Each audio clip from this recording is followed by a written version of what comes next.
In the grand city of Shushan, in the kingdom of Persia, lived a kind girl named Esther and her cousin Mordecai. Though life was simple, it was filled with love and hope. Esther, remember, even though we are far from our homeland, God has not forgotten us. We must always be ready to trust Him. I know, Mordecai, your words always give me strength. Little did they know that soon Esther would be called to do something truly incredible. Inside the grand palace, King Xerxes holds a lavish banquet. Music plays, and people are dancing. Queen Vashti is seen in another part of the palace. My friends, let us celebrate. Bring Queen Vashti. I wish to show everyone her beauty. A servant runs to Queen Vashti's chamber. Your Majesty, the king requests your presence at the feast. I will not go. I am not a trophy to be displayed. When Queen Vashti refused to attend the feast, King Xerxes became very angry. The king frowns and looks disappointed. Let it be known, Vashti will no longer be queen. A wide view of Shushan is shown. Announcements are made throughout the city that the king is looking for a new queen. Mordecai and Esther are shown listening. By order of the king, all the young women of the land are invited to the palace. One will be chosen as the new queen. Esther, you must go. Who knows? Perhaps this is part of God's plan for you. But Mordecai, the palace is so grand, and I am just a simple girl. Do not be afraid, Esther. Remember, God is with you. Esther arrives at the palace, surrounded by other young women. Haggai, the eunuch in charge, greets them. Welcome to the palace. You will each have your turn to meet the king. Be at ease, and let us help you prepare. Esther's kindness and gentle heart made her a favorite among all. Even Haggai, the servant of the king, was fond of her.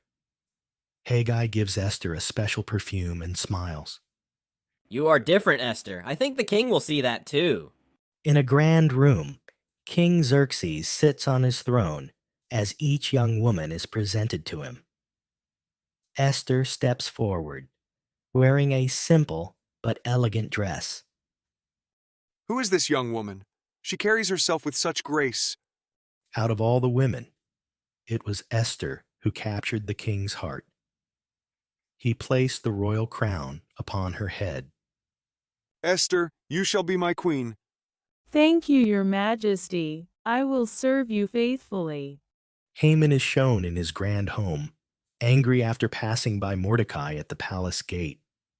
Mordecai the Jew refuses to bow to me. I must make him and all his people pay. Then make a decree, dear husband. Make it so all Jews are destroyed. Haman convinced King Xerxes to sign a terrible decree, one that would put all of Esther's people in danger. Haman is seen smiling wickedly as he holds the signed decree. Mordecai is at the palace gates in sackcloth, weeping. Esther's servant brings a message to her in the palace.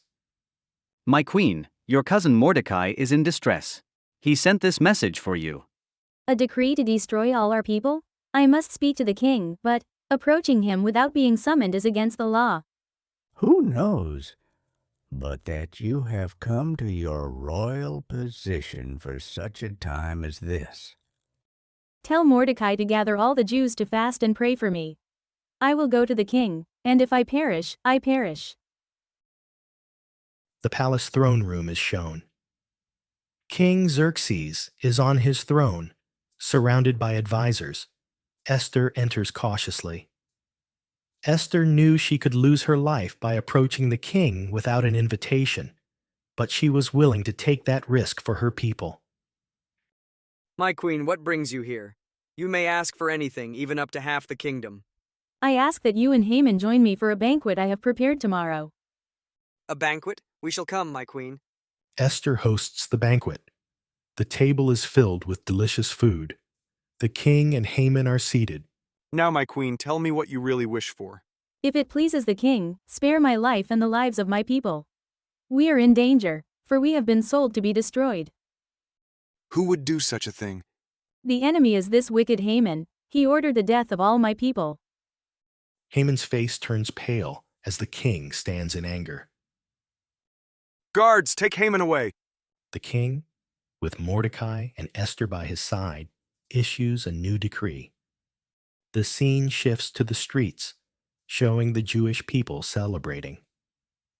Mordecai is wearing royal robes as he walks among them. Esther's story is a reminder that with courage, faith, and God by our side, we can overcome any challenge.